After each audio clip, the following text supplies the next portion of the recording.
Hello students, स्वागत है आपका आरके स्टडी प्लैनेट पर। आज हम लोग पीएच स्केल के बारे में पढ़ेंगे और जानेंगे कि हमारे दैनिक जीवन में पीएच का क्या महत्व है और साथ में इससे संबंधित प्रश्नों को भी देखेंगे। तो आइए शुरू करते हैं। आज हम लोग अम्ल और क्षारक के विलयन की प्रबलता से शुरू कर रहे हैं। ठीक है, देखिए, प्रबलता कहने का मतलब यह है कि अम्ल और क्षारक में जो है प्रबलता किस आधार पे दर्शाई जाती है। तो प्रबलता जो है वो 3 तरह से दर्शाई जाती है। देखिए यहाँ पे तनु, सांद्र और पीएच स्केल के द्वारा। ठीक है, तो तनु और सांद्र के बारे में मैंने पिछले ही वीडियो में बताया था।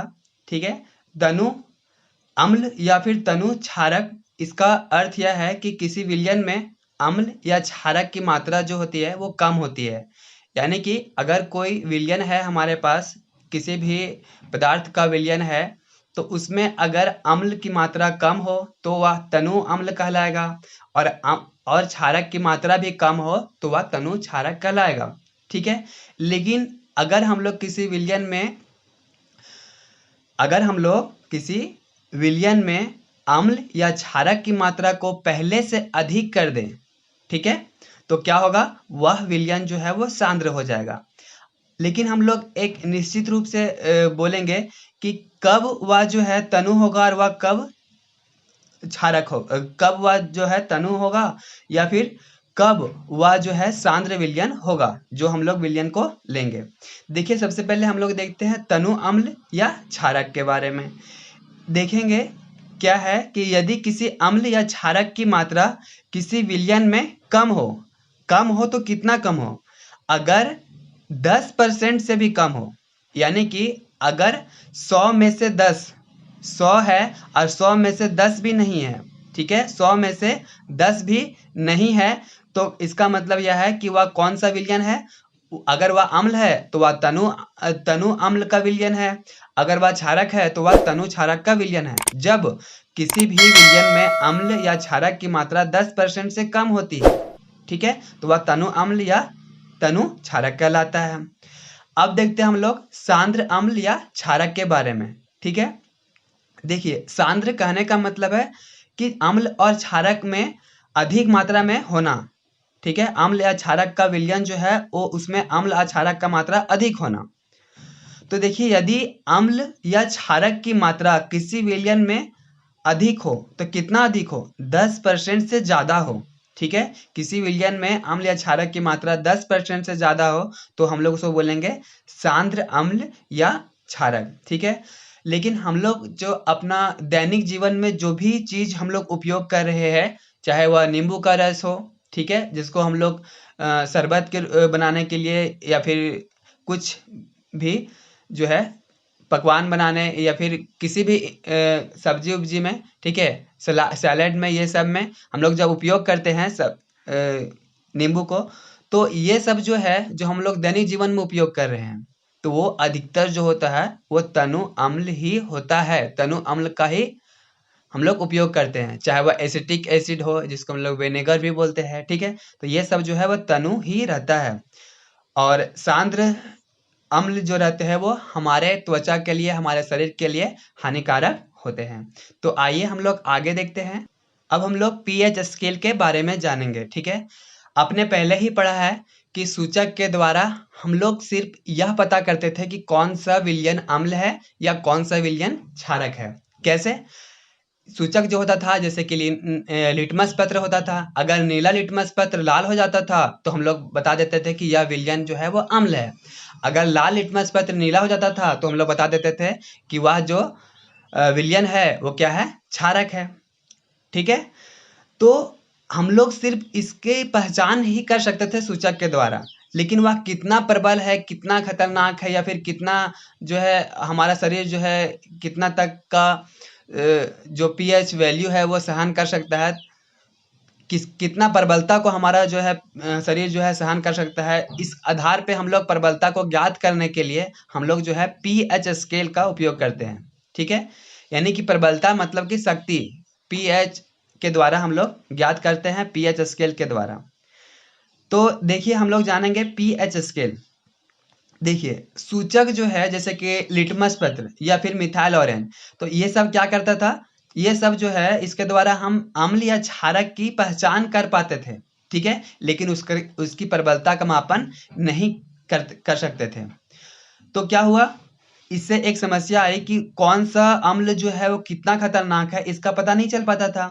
तो एक वैज्ञानिक थे जिनका नाम था सीपी सोरेंस, ठीक है, या फिर सोरेंसन बोलिए, ठीक है, सोरेंसन। तो उन्होंने एक स्केल की खोज की, पीएच स्केल की, ठीक है। तो इसका उपयोग जो है अम्ल या क्षारक की जो प्रबलता होती है उसको मापने के लिए इसका उपयोग किया गया था। तो देखिए हम लोग बोलेंगे कि प्रबलता का मापन के लिए जो पैमाना हम लोग उपयोग करते हैं उसे हम लोग पीएच स्केल कहते हैं। अब यहाँ पे देखिए P और H, ठीक है, PH, इसमें से दोनों जो लेटर यहाँ पे दिया हुआ है इंग्लिश का P और H, दोनों का कुछ मीनिंग होता है, ठीक है। देखिए P का मतलब होता है पुंसास। अच्छा, ये पुंसास जो है वो एक लैटिन शब्द है, यानी कि जर्मन शब्द है, ठीक है, जिसका उस भाषा में मतलब होता है पोटेंज। पोटेंज मतलब कि पोटेंसी, शक्ति, ठीक है। तो पी का मतलब क्या हो गया, पावर बोलिए या शक्ति बोलिए, ठीक है। किसकी शक्ति, तो हाइड्रोजन आयन की, ठीक है। एच मतलब हाइड्रोजन, तो एच सूचक है किसका, हाइड्रोजन धन आयन की सूचक है, ठीक है। तो यानी कि किसी भी विलयन में हाइड्रोजन आयन की सांद्रता, ठीक है, यानी कि हाइड्रोजन आयन की अधिकता कितना अधिक है, तो वह दर्शाने के लिए हम लोग एक स्केल का उपयोग करते हैं। तो हम लोग हाइड्रोजन आयन की सांद्रता को मापने के लिए स्केल करते हैं, ठीक है। तो इसीलिए हम लोग इसका नाम रखें क्या, पीएच स्केल, ठीक है। तो अगर एग्जाम में आ जाए कि पीएच स्केल किसे कहते हैं, तो हम लोग क्या लिखेंगे कि पीएच स्केल क्या है, तो किसी विलयन में उपस्थित हाइड्रोजन आयन की सांद्रता, ठीक है, यानी कि शक्ति ज्ञात करने के लिए विकसित किया गया स्केल पीएच स्केल कहलाता है, ठीक है। पीएच स्केल, पीएच जो है उसमें पी क्या है, तो पोटेंसी का सूचक है, और एच मतलब क्या है, कि किसी विलयन में उपस्थित हाइड्रोजन आयन की सांद्रता कितनी है, ठीक है। अगर किसी विलयन में हाइड्रोजन आयन की सांद्रता अधिक होगी तो वह उतना अधिक अम्लीय होगा। अगर किसी विलयन में हाइड्रोजन आयन की सांद्रता कम और हाइड्रोक्साइड आयन की सांद्रता ज्यादा होगा तो वह क्षारक होगा, ठीक है। तो आइए अब हम लोग आगे देखते हैं। अब हम लोग पीएच स्केल के गणितीय रूप को देखेंगे। देखिए पीएच स्केल का गणितीय रूप का जो है हम लोग को जरूरत क्यों पड़ा। देखिए यह जो है किसी विलयन में, ठीक है, किसी विलयन में प्रति लीटर मोलरता अगर मान उसका दिया गया होता है, तो उसमें हम लोग उस विलयन में जितना लीटर मोलर द्रव्यमान उसमें होगा, ठीक है, तो उसमें क्या करेंगे हम लोग, उसमें पीएच में हम लोग हाइड्रोजन आयन की सांद्रता ज्ञात करेंगे पीएच के गणितीय सूत्र से, ठीक है। तो ये देखिए क्वेश्चन जो है इससे अधिकतर नहीं आता है, लेकिन देखिए हम लोग सिर्फ यहाँ देखेंगे कि इसका जो है फॉर्मूला क्या होता है। तो P H is equal to minus log with pace hydrogen plus ion, ठीक है। तो यहाँ पे क्या है, H प्लस क्या है, तो हाइड्रोजन प्लस आयन की सांद्रता है, ठीक है, प्रति मोलरता, यानी कि 1 लीटर में जो मोलरता होगा उस विलयन का, वह जो है उसमें हाइड्रोजन आयन की सांद्रता कितनी है वह दर्शाता है, ठीक है। तो सिर्फ आप इसको ध्यान में रखिए, बाकी ये जो है एग्जाम में क्लास 10th में नहीं आने वाला है, ठीक है। चलिए आगे देखते हैं हम लोग। देखिए यहाँ पे पी एच जो है, यहाँ पे पी के यहाँ पे पावर में यानी घात में एच लिखा हुआ है, ठीक है। तो हम लोग ऐसे पी एच लिखते हैं, ना कि ऐसे, ठीक है। तो देखिए अब हम लोग पी एच स्केल को ध्यान से समझेंगे, ठीक है। देखिए ये हमारा जो है, हमने यहाँ पे एक फिगर बनाया हुआ है, एक चित्र बनाया हुआ है, और यह जो है पी एच स्केल को समझने के लिए हमने यहाँ पे बनाया है। देखिए यहाँ पे पी एच स्केल में 0 से लेके 14 तक संख्याएं होती है, ठीक है, 0 से लेके 14 तक संख्याएं होती है। तो 0 से लेके 14 तक का बीच का संख्या कौन हो गया, तो 7 हो गया, ठीक है। देखिए अब यहाँ पे बीच का संख्या 7 है, तो 7 जो है वह बीच का संख्या यह दर्शाता है कि अगर किसी विलयन का पी एच मान अगर 7 है, अगर किसी विलयन का पीएच मान अगर 7 है, तो वह ना तो अम्ल होगा और ना ही क्षारक होगा। ठीक है, देखिए सबसे पहले यहाँ पे देखिए, अगर 7 से हम लोग बाईं ओर आते हैं, 7 से हम लोग बाईं ओर आते हैं, तो जितना हम लोग बाईं ओर आते जाएंगे उतना ही अम्लता जो है वो बढ़ती जाएगी। ठीक है, और अगर हम लोग 7 के दाईं ओर आते हैं तो क्या होगा, इधर क्षारकता बढ़ती जाएगी। ठीक है, 7 से आगे क्षारकता बढ़ती जाएगी और 7 से पीछे जो है वो अम्लता बढ़ती जाएगी। ठीक है, तो देखिए हम लोग जो जल का उपयोग करते हैं, अगर वह शुद्ध जल है, तो अगर हम लोग जल का हमारा उपयोग करते हैं यानी H2O का उपयोग करते हैं, तो वह ना ही खट्टा लगता है और ना ही कड़वा लगता है। ठीक है, ना ही कसैला लगता है। तो वह जो है ना ही खट्टा है ना ही कड़वा है। ठीक है, तो वह जो है वो कैसा है, वह उदासीन है, यानी कि ना तो वह अम्ल है और ना ही क्षारक है। तो हम लोग बोलेंगे कि जल का जो pH मान होता है वो कितना होगा, 7 होगा। ठीक है, जल का जो pH मान होगा वो कितना होगा, 7 होगा। अब देखिए, अब हम लोग जैसे जैसे इधर आते जाएंगे तो क्या होगा, अम्लता जो है वो बढ़ती जाएगी। तो यहाँ पे देखिए, यहाँ पे एक हमने यहाँ पे लिखा है, देखिए HCl हाइड्रोक्लोरिक अम्ल, और इसके बारे में हमने पहले भी बात किया है कि यह बहुत ही खतरनाक अम्ल है। अगर किसी के त्वचा पर पड़ जाए तो वहाँ का जो त्वचा होता है वो जल जाता है। ठीक है, तो देखिए इसका जो मान है वो कितना है, 1 है। HCl यानी हाइड्रोक्लोरिक अम्ल, ठीक है, या फिर हाइड्रोजन क्लोराइड, इसका pH मान कितना है, 1 है। तो जितना जो है इधर कम मान होता जाएगा उतना ही अम्ल जो है वो खतरनाक होता जाएगा। अब जैसे देखिए हम लोग इधर आ रहे हैं तो देखिए नींबू का रस कितना है, इसका मान 2 है। तो नींबू का रस का मान 2 है, तो इसलिए हम लोग देखिए ये कम है, ये कम प्रबल है। ठीक है, इसकी शक्ति, नींबू के रस का pH मान HCl यानी हाइड्रोक्लोरिक अम्ल से कम है। तो जैसे जैसे इधर आते जाएंगे तो क्या होगा, अम्लता जो है वो घटती जाएगी, और जैसे जैसे हम लोग बाईं ओर आते जाएंगे तो अम्लता बढ़ती जाएगी। ठीक है, तो देखिए अगर बोलेगा कि अगर pH मान 7 है तो क्या होगा, उदासीन होगा। ठीक है, और जैसे ही 7 से कम हुआ, 5 या 6 होगा, तो वह जो है वो उसकी अम्लता बढ़ती जाएगी और इधर जो है अम्लता घटती जाएगी। तो देखिए जब भी हम लोग को एसिडिटी हो जाता था, ठीक है, तो हम लोग क्या वहाँ पे उपयोग, पीछे हमने पढ़ा है कि जब एसिडिटी हो जाता है यानी अम्लता हो जाती है पेट में मसालेदार खाना खाने से, तो हम लोग वहाँ पे क्या लेते हैं, मिल्क ऑफ मैग्नीशिया, या एक एंटासिड है। ठीक है, जो अम्लता के प्रभाव को नष्ट करता है। तो उसका pH मान यहाँ पे कितना है, 10 है। मैग्नीशियम हाइड्रोक्साइड का pH मान यहाँ पे कितना है, 10 है, यानी कि वह क्या है, वह एक क्षारक है। ठीक है, तो देखिए सबसे यहाँ पे अधिक क्षारकता किसका है, यहाँ पे सोडियम हाइड्रोक्साइड का। ठीक है, तो देखिए जब हम लोग इधर जाते जाएंगे, ठीक है, तो क्या होगा, सबसे लास्ट में क्या है, 14 है, 14 है। तो 14 अगर कोई भी विलयन का pH मान होगा तो वह सबसे अधिक क्षारीय होगा, और अगर किसी भी विलयन का मान अगर 0 होगा तो वह क्या होगा, वह और अधिक, सबसे अधिक अम्लीय होगा।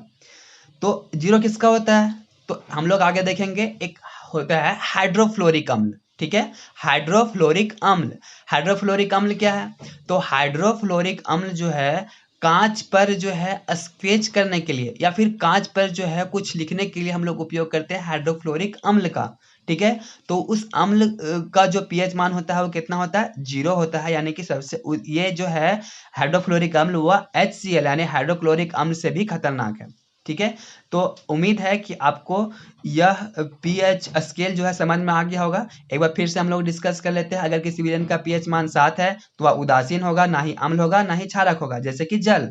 और जैसे जैसे हम लोग इधर आते जाएंगे यानी कि 7 के बाईं ओर आते जाएंगे तो क्या होता जाएगा, अम्लता बढ़ती जाएगी, और 7 के दाईं ओर आगे बढ़ते जाएंगे तो क्या होगा, अम्लता घटती जाएगी और क्षारकता जो है वो क्या होगी, बढ़ती जाएगी। ठीक है, तो आइए हम लोग आगे देखते हैं।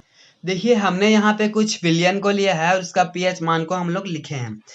तो इस तरह का प्रश्न जो है वो जो कंपटीटिव एग्जाम होते हैं उसमें पूछे जाते हैं कि नींबू के रस का pH मान कितना होता है, या फिर हाइड्रोक्लोरिक के विलयन का pH मान कितना होता है, फिर जल का pH मान कितना होता है। ठीक है, तो बेकिंग सोडा का जो होता है, जो खाने वाला सोडा होता है, उसका पीएच मान कितना होता है। तो इस तरह का प्रश्न जो है आते हैं, ठीक है। तो आप इसको ध्यान में रखिएगा। देखिए यहाँ पे हाइड्रोफ्लोरिक अम्ल है, ये हाइड्रोफ्लोरिक अम्ल जो अभी हमने बात किया था कि उसका मान कितना होता है, 0 होता है। अभी इसके बाद क्या है, हाइड्रोक्लोरिक अम्ल। हाइड्रोक्लोरिक अम्ल का पीएच मान कितना होता है, 1 नींबू के रस का पीएच मान 2 टमाटर के रस, ठीक है। टमाटर में क्या होता है, हम लोगों ने पहले ही पढ़ रखा है कि उसमें ऑक्जेलिक एसिड होता है, ठीक है। टमाटर के रस में क्या होता है, ऑक्जेलिक अम्ल, ठीक है। तो इसमें क्या है, इसका पीएच मान 4। कोल्ड ड्रिंक, ठीक है, जो हम लोग कोल्ड ड्रिंक पीते हैं, पेप्सी, कोका कोला, ठीक है, ये सब इसमें क्या होता है, तो उसका पीएच मान 5 होता है। लार या फिर मूत्र, यूरिन, उसमें कितना होता है पीएच मान 6। जल का 7। बेकिंग सोडा, ठीक है, यहाँ पे क्या है, बेकिंग सोडा यानी कि खाने का सोडा, तो बेकिंग सोडा का पीएच मान कितना होता है, 9। उसी प्रकार यहाँ पे साबुन के पानी का पीएच मान कितना होता है, साबुन का पानी कड़वा या फिर कसैला टाइप में होता है, ठीक है, वो अक्षार है, कितना होगा, 7 से अधिक होगा, यानी कि 12 होता है, ठीक है। यहाँ पे है सोडियम हाइड्रोक्साइड, ठीक है, उसका कितना होता है, 14 होता है। तो आइए हम लोग आगे आप देखते हैं। अब हम लोग देखेंगे दैनिक जीवन में पीएच का महत्व, कि मनुष्यों के मनुष्य या फिर जो प्रकृति में जो जीवित प्राणी हैं, ठीक है, उनके जीवन पर पीएच का क्या महत्व होता है।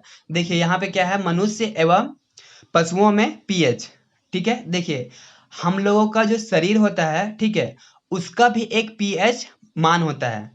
अगर उस पीएच मान से अगर वह बैलेंस जो है थोड़ा भी कम या ज़्यादा हुआ, ठीक है, तो उससे क्या हो जाता है, हम लोग का शरीर जो है इस परिवर्तन को बर्दाश्त नहीं कर पाता है, और जिससे हम लोग बीमार पड़ जाते हैं, ठीक है। देखिए यहाँ पे हमने लिखा है कि शरीर में होने वाली जैव रासायनिक क्रियाएं, ठीक है, यानी कि शरीर में जो है जैव रासायनिक क्रियाएं, शरीर में जो है लगातार क्या हो रही है, अंदर में केमिकल रिएक्शन भी हो रहा है, ठीक है। तो उससे क्या होता है, जैव रासायनिक क्रिया में अधिकतर संकीर्ण पीएच वर्ग के 7 से 7.8 तक होती है। यानी कि हम लोगों का शरीर का जो है पीएच मान अगर उसका बात करें तो कितना होता है, 7 या फिर 7.8, यानी कि उदासीन या फिर थोड़ा सा क्षारीय, ठीक है, थोड़ा सा क्षारीय 7.8 है, ठीक है, 7 से थोड़ा सा अधिक है। तो अगर यहाँ तक है तो हम लोग स्वस्थ हैं, यानी कि अगर इसका हम लोग का शरीर का अगर पीएच मान 7 है या फिर 7.8 है तो हम लोग स्वस्थ है। लेकिन अगर इससे थोड़ा सा भी अनबैलेंस हुआ, ठीक है, 7 से अगर 6 हो गया या फिर 7 से अगर 8 हो गया, तो भी क्या होगा, दिक्कत होगा। और यह जो दिक्कत होगा वो किस पर होगा, हम लोग के शरीर पर होगा, जिससे हम लोग बीमार पड़ जाएंगे, ठीक है। तो अगर इसमें थोड़ा सा भी परिवर्तन होता है तो इन क्रियाओं पर बुरा असर डाल सकता है, यानी कि जैव रासायनिक क्रियाओं पर बुरा असर डाल सकता है, जिससे हम लोग बीमार पड़ सकते हैं, ठीक है। देखिए इसी में आता है अम्लीय वर्षा। ऐसा कहा जाता है कि जब गर्मी का मौसम होता है, ठीक है, उसमें जो है बहुत ज्यादा धूल गर्दा प्रदूषण, ठीक है, वो कहाँ जा चले जाते हैं, वायुमंडल में चले जाते हैं, और उसमें से अम्ल की मात्रा भी जो होती है वह क्या होती है, वायुमंडल में उपस्थित रहती है। और उसमें से क्या होता है, प्रदूषण के कारण SO2 यानी सल्फर डाइऑक्साइड और नाइट्रोजन डाइऑक्साइड, ठीक है, यह गैस जो है वह वायुमंडल में बहुत अधिक मात्रा में होती है। तो अगर जब गर्मी के मौसम के बाद जब शुरू बारिश होता है तो ऐसा बोला जाता है कि बहुत दिन के बाद जब अगर बारिश हो तो उस बारिश में भीगना नहीं चाहिए, ठीक है। ऐसा क्यों, क्योंकि जब वह बारिश होता है तो उसमें जो है प्रदूषण के साथ प्रदूषण जो है वह जल के साथ, ठीक है, वह फिर से पृथ्वी पर आती है, ठीक है, और उसमें अम्ल की भी मात्रा होती है। तो अगर उस पानी में भीगा जाए तो क्या होगा, अम्लता की मात्रा बढ़ने से हम लोग बीमार भी पड़ सकते हैं। इसलिए बोला जाता है कि अगर हम लोग जब पहला बारिश हो, ठीक है, यानी कि गर्मी के मौसम के बाद जब पहला बारिश हो तो उसमें भीगना नहीं चाहिए। जिसे या क्यों कहा जाता है, क्योंकि जब वो पहली बारिश होती है तो उसमें अम्ल की मात्रा होता है, इसे हम लोग अम्लीय वर्षा भी कहते हैं। देखिए जब वर्षा के पानी में पीएच मान 5.6 से कम हो जाता है, यानी कि क्या है, ये अम्लीयता का है। देखिए 7 से जब कम होगा तो हम लोग अम्ल बोलेंगे। तो यहाँ पे क्या है, 5.6 से कम हो गया है, वर्षा के जल का पीएच मान 5.6 से कम हो गया, यानी कि वह जल जो है वो अम्लीय हो गया है। तो इस तरह का जल जब उस या वर्षा होती है तो हम लोग उसको क्या बोलेंगे, हम लोग उसको बोलेंगे अम्लीय वर्षा। अब वायुमंडल में उपस्थित SO2 और NO2 यानी कि सल्फर डाइऑक्साइड और नाइट्रोजन डाइऑक्साइड, ये गैस जो है वो दोनों ये अम्लीय वर्षा का कारण होती है। तो इस तरह जो है मनुष्यों या पशुओं में जो है पीएच मान यहाँ पे उसका महत्व है। ठीक है, अगला जो है देखिए पौधे में पीएच। अब जो है पीएच का महत्व पौधे में किस प्रकार है, ठीक है, किस प्रकार पीएच जो है वो प्रभाव डालता है, पीएच मान जो है पौधे पर प्रभाव डालता है। देखिए पौधा का उगना, आखिर पौधा कहाँ पे उगता है, तो मिट्टी से ही उगता है। ठीक है, अगर मिट्टी स्वस्थ हो यानी कि ना अधिक अम्लीय हो ना अधिक क्षारीय हो, तो उस स्थिति में पेड़ पौधे का विकास अच्छी तरह से होता है, और पेड़ पौधे से ही क्या होता है, प्रकृति चलती है। यानी कि हर जीवित प्राणी वह डायरेक्टली या इनडायरेक्टली जो है वह पेड़ पौधे पर ही डिपेंडेंट है। ठीक है, उसी पर निर्भर है। पेड़ पौधे से ही हम लोग को भोजन प्राप्त होता है। ठीक है, तो अगर पेड़ पौधे स्वस्थ नहीं रहे तो क्या होगा, हम लोग भी स्वस्थ नहीं रह पाएंगे, हम लोग को भोजन नहीं प्राप्त होगा।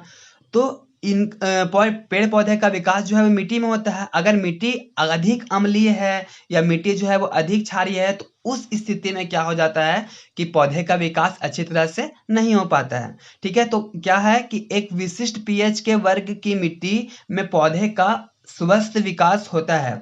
यह मिट्टी क्षारीय और अत्यधिक अम्लीय नहीं होनी चाहिए। अगर ऐसा होगा तो पौधे का विकास अच्छी तरह से नहीं हो पाएगा।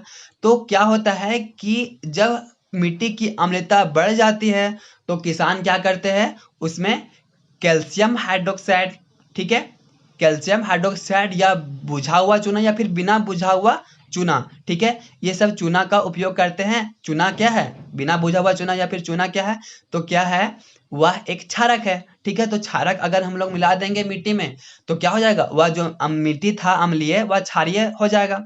ठीक है, वह जो मिट्टी था वह अम्लीय से क्या हो जाएगा, क्षारीय हो जाएगा। तो इससे क्या होगा कि मिट्टी जो है उसका पीएच मान वह करीब करीब उदासीन हो जाएगा, और जिससे पौधे का विकास अच्छे से हो पाएगा। आइए हम लोग आगे देखते हैं। अगला है हमारे पाचन तंत्र का पीएच।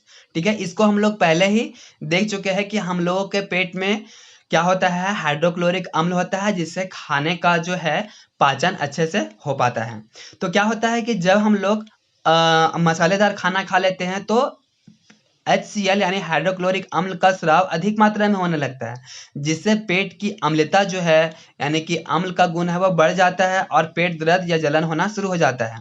ठीक है, तो हमारे पाचन तंत्र का पीएच मान जो है वो 7 से कम होने लगता है, यानी कि क्या होने लगता है, अम्लीय होने लगता है, जिससे क्या हो जाता है, हम लोग के पेट में दर्द होने लगता है। तो इसके उपचार के लिए हम लोग क्या लेते हैं, इसके उपचार के लिए हम लोग प्रति अम्ल लेते हैं। प्रति अम्ल यानी कि विरोधी, किसका विरोधी, अम्ल का विरोधी। प्रति अम्ल कहने का मतलब है अम्ल का विरोधी, जो क्या कर दे, अम्ल के गुण को समाप्त कर दे, जैसे कि मिल्क ऑफ मैग्नीशिया, ठीक है, या फिर मैग्नीशिया का दूध, किसको बोलते हैं, मैग्नीशियम हाइड्रोक्साइड। ये क्या है, एक एंटा एसिड है। ठीक है, अगर क्वेश्चन बोल दे कि एक एंटा एसिड का नाम लिखिए तो क्या लिखेंगे, मैग्नीशियम हाइड्रोक्साइड। ठीक है, इस तरह से क्वेश्चन यहाँ पे पूछा जा सकता है। अगला देखिए क्या है, पीएच के परिवर्तन के कारण दंत क्षय यानी कि दांत का सड़ना। ठीक है, क्या होता है कि जब हम लोग अच्छे से ब्रश नहीं करते हैं, ठीक है, सब बोला जाता है कि हर एक भोजन के बाद, जब हम लोग भोजन करते हैं तो उसके बाद क्या होना चाहिए कि ब्रश जो है वो लगातार हर एक भोजन के बाद करना चाहिए। ठीक है, जब हम लोग सुबह भोजन किए उसके बाद फिर ब्रश करना चाहिए। ठीक है, अगर ऐसा भी नहीं हो पाए तो सिर्फ आप जो है सुबह के टाइम पे ब्रश करके और फिर सोने से पहले अगर ब्रश करते हैं तो जो है दांतों पर बहुत ही कम जो है प्रभाव पड़ता है बैक्टीरिया का। ठीक है, देखिए क्या है कि हमारा जो दांत है उसके ऊपर क्या होता है कि एक परत होती है। ठीक है, इनेमल का परत, क्या होता है, इनेमल का परत होता है दांत के ऊपर। इनामेल, इनामेल क्या है, इनामेल जो है वो एक रासायनिक रूप है किसका, एक कठोर पदार्थ होता है। ठीक है, इनामेल। और यह जो है शरीर का सबसे कठोर पदार्थ भी होता है। अगर पूछा जाए क्वेश्चन कि शरीर का सबसे कठोर पदार्थ क्या है तो इनामेल, ठीक है, या फिर इनेमल।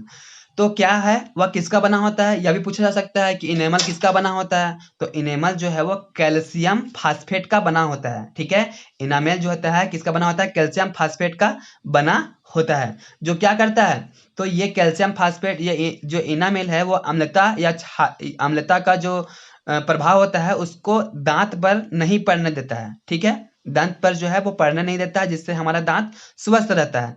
लेकिन जब हम लोग लगातार ब्रश नहीं करते हैं या फिर खाने के बाद अच्छे से हम लोग मुंह को नहीं धोते हैं, तो क्या होता है, यह जो है इनामेल धीरे धीरे प्रभावित होने लगता है, और जिससे जो खाद्य कण है या फिर जो हम लोग खाएं, ठीक है, वह जो टुकड़ा, खाने का टुकड़ा जो है मुंह में ही रह जाता है, या फिर चीनी जो मीठा चीज है, ठीक है, वह दांत में चिपक जाते हैं। और दांत में जो है बैक्टीरिया होते हैं, तो उसको, उस खाने को या फिर उस टुकड़े, खाद के टुकड़े को, खाने के टुकड़े को सड़ाने लगते हैं, जिससे वहां पे सड़ाने के दौरान इस प्रक्रिया में अम्ल बनता है। और अम्ल से क्या होता है कि हमारा जो दांत है, ठीक है, हमारे मुंह का जो पीएच मान है वह 5.5 से भी नीचे चला जाता है, यानी कि हम लोग का मुंह का पीएच मान वो अम्लीय हो जाता है, जिससे इनामेल जो है वो धीरे धीरे खत्म होने लगता है। ठीक है, और अगर लंबे समय तक यही स्थिति रहे तो दांत जो है वो सड़ने लगता है, और ठीक है, और दांत भी इससे दर्द करने लगता है। आइए अब देखते हैं कि पशुओं एवं पौधे द्वारा उत्पन्न रसायन से हम लोग आत्मरक्षा कैसे करते हैं। ठीक है, देखिए इसके बारे में हम लोगों ने पहले ही डिस्कस कर लिया है। देखिए पशुओं, ठीक है, देखिए पशुओं कहने का मतलब है जैसे कि मधुमक्खी का डंक, ठीक है, या फिर लाल चींटी का डंक, क्या होता है उसमें फॉर्मिक अम्ल होता है। ठीक है, तो फॉर्मिक अम्ल जो है वो क्या करता है कि जहां वह मधुमक्खी काटती है, ठीक है, जहां वह लाल चींटी काटती है वहां पे एक फॉर्मिक एसिड छोड़ती है, जिसके कारण वहां पे बहुत ही तेज जलन होने लगता है। तो इसको जो है हम लोग प्रभावित, इसके प्रभाव को नष्ट करने के लिए अगर हम लोग वहां पे क्या करें, साबुन के पानी से धो दे या फिर चूना लगा दें, ठीक है, चूना लगा देंगे तो क्या होगा, वो जो मधुमक्खी का जहाँ पे डंक अपना छोड़ा है, वहां पे जो फॉर्मिक एसिड वहां पे छोड़ा है, तो उसका प्रभाव जो है वो धीरे धीरे कम हो जाएगा। और उसी प्रकार जो है यहाँ पे पौधे में, ठीक है, पौधे में देखिए हमने पहले ही बात कर लिया है कि एक पौधा होता है, ठीक है, जब हम लोग पहाड़ी रास्तों पर यानी कि पहाड़ पर चढ़ते रहते हैं, ठीक है, या फिर किसी हम लोग घूमने के लिए गए हैं किसी पहाड़ पे, तो वहां पे क्या होता है कि एक पौधा होता है निटल का, ठीक है, निटल का पौधा। तो उसमें जो है रोएदार, इसमें जो है बहुत ही पतले पतले रोए होते हैं, रोएदार पत्ते होते हैं उसमें। तो अगर वह हमारे त्वचा से सट जाए तो उसके सटने से क्या हो जाता है कि हम लोगों को जलन या दर्द महसूस होने लगता है। ठीक है, तो इसके प्रभाव को नष्ट करने के लिए वहीं पे आसपास जो है एक और पौधा होता है जो हम लोग डाक का पौधा कहते हैं। ठीक है, तो डाक का पौधा वहां लगाने से जहां पे जो पत्ती जो था, नेटल का पत्ती जो था वहां पे जो सट गया था, तो वहां पे डाक का जो है पौधा का पत्ती वहां पे लगाने से क्या हो जाता है कि हम लोग को राहत महसूस होती है। ठीक है, तो इस तरह जो है पशुओं या पौधे द्वारा जो उत्पन्न रसायन होता है, ठीक है, वह जो है उन लोग का भी पीएच मान होता है। जैसे कि देखिए नेटल में जो है उसमें अम्लता का गुण था, तो सटने से क्या हुआ था, हम लोगों को जलन महसूस हुआ था। और डाक में क्या होता है, क्षारीयता का गुण होता है। तो हम लोग पढ़े हैं कि अम्ल और क्षारक जब आपस में अभिक्रिया करती है तो वह दोनों एक दूसरे के प्रभाव को खत्म कर देती है, यानी उदासीन कर देती है, जिससे हम लोग को जो जलन महसूस हो रहा था वह धीरे धीरे कम होने लगता है। आइए हम लोग आगे देखते हैं। देखिए अब हम लोग के सामने कुछ प्रश्न है, उनको हम लोग देख लेते हैं। देखिए एक प्रश्न है कि ए व बी दो विलयन है, ठीक है, ए का पीएच मान 6 है। अब देखिए 6 है कहने का मतलब 7 से कम है, तो क्या होगा, अम्ल होगा। और बी का पीएच मान 8 है, तो 7 से अधिक है, यानी कि क्या होगा, बी का जो विलयन होगा उसका मान क्या होगा, 8 होगा, यानी कि क्या होगा, वह क्षारीय होगा। तो विलयन में H+ की सांद्रता किसमें अधिक है, तो हाइड्रोजन की सांद्रता किसमें अधिक होगा, जो अम्लीयता जिसमें ज्यादा होगा, यानी कि ए का, ठीक है, विलयन ए का जो है पीएच मान 6 है, तो इसमें हाइड्रोजन की सांद्रता ज्यादा होगी। तो वही क्वेश्चन पूछा है कि इसमें से कौन सा अम्ल या क्षार है। अब देखिए उसका उत्तर क्या होगा कि पीएच स्केल के अनुसार पीएच 7 वाले विलयन जो होते हैं वो उदासीन होते हैं, 7 से कम पीएच मान वाले अम्लीय होते हैं, और 7 से अधिक पीएच मान वाले विलयन क्षारीय होते हैं। अतः ए का पीएच मान 6 वाला पदार्थ अम्लीय है, वह पीएच 8 वाला जो विलयन है वह क्षारीय है। और कम पीएच मान यानी कि पीएच मान 6 जिसका है उसमें हाइड्रोजन आयन की सांद्रता अधिक होगी। आइए अगला प्रश्न देखते हैं। हाइड्रोजन आयन की सांद्रता से विलयन की प्रकृति पर क्या प्रभाव पड़ता है? तो देखिए, जिसमें हाइड्रोजन आयन की सांद्रता अधिक होगी वह क्या होगा? वह अधिक अम्लीय होगा। ठीक है, देखिए तो इसी प्रश्न का हम लोग उत्तर लिखेंगे कि हाइड्रोजन आयन, अब यहाँ पे लिखा है हमने एक्वस यानी कि जलीय विलयन होना चाहिए। ठीक है, तो हाइड्रोजन जलीय विलयन आयन की सांद्रता किसी विलयन में अम्लीय व क्षारीय प्रकृति के बारे में बताती है। अगर हाइड्रोजन आयन ज्यादा है तो वह अम्लीय होगा और अगर कम है तो वह क्षारीय होगा। तो जिस विलयन में H+ आयन की सांद्रता अधिक होगी, ठीक है, वह अधिक अम्लीय होगा। तो जैसे जैसे हाइड्रोजन आयन की सांद्रता कम होती जाती है, यानी कि अगर पीएच मान जो है वह घटता चला जाता है, 1 2 0 इस तरह करके आ जाता है, तो क्या होता है कि पी विलयन कम अम्लीय या अधिक क्षारीय होगा। ठीक है, यानी कि हाइड्रोजन आयन जो है वो धीरे धीरे कम होता जाएगा। ठीक है, यानी उसमें क्या होगा, हाइड्रोजन आयन जब कम होगा तो हाइड्रोक्साइड आयन बढ़ेगा, और हाइड्रोक्साइड आयन बढ़ने का मतलब क्या है कि वह क्षारीयता की ओर हम लोग बढ़ रहे हैं। तो हाइड्रोजन आयन कम यानी कि क्षारीयता अधिक होगा। तो आइए अगला प्रश्न देखते हैं। देखिए प्रश्न है कि क्या क्षारीय विलयन में हाइड्रोजन आयन होते हैं? तो हाँ, होते हैं, लेकिन कम मात्रा में होते हैं। अगर हाँ तो यह क्षारीय क्यों है? देखिए हम लोग लिखेंगे हाँ, क्षारीय विलयन में हाइड्रोजन आयन होते हैं, लेकिन विलयन में हाइड्रोजन आयन की सांद्रता हाइड्रोक्साइड आयन की सांद्रता से बहुत ही कम होती है, जिसके कारण हम लोग उस विलयन को क्षारीय बोलते हैं। ठीक है, अगला प्रश्न है कि कोई किसान खेत की मृदा यानी कि खेत की मिट्टी किस स्थिति में, देखिए ये क्या है, कैल्शियम ऑक्साइड यानी कि बिना बुझा हुआ चूना, कैल्शियम हाइड्रोक्साइड यानी कि बुझा हुआ चूना, और कैल्शियम कार्बोनेट यह भी जो है क्षारीयता का गुण को दर्शाता है। तो इसका उपयोग कब करता है? तो ये सब जो है वह क्षार है। ठीक है, तो जब कब करेगा, जब मिट्टी जो है वो अम्लता बढ़ जाएगी उसमें, तो हम लोग इस सब का उपयोग करते हैं। यही लिखेंगे कि यदि खेत की मृदा अम्लीय हो तो मृदा की असमानता को दूर करने के लिए हम लोग कैल्शियम ऑक्साइड या फिर कैल्शियम हाइड्रोक्साइड या कैल्शियम कार्बोनेट का इस्तेमाल करते हैं। ठीक है, तो हम लोगों ने आज पीएच मान के बारे में पढ़ा। पीएच मान जो है किन पदार्थों का कितना होता है यह भी देखा। ठीक है, तो अगला जो हमारा वीडियो होगा वो लवण से होगा। ठीक है, लवण के कितने प्रकार होते हैं और लवण से संबंधित जो प्रश्न होंगे उनको भी हम लोग देखेंगे। तो मिलते हैं हम लोग अगला वीडियो में। ठीक है।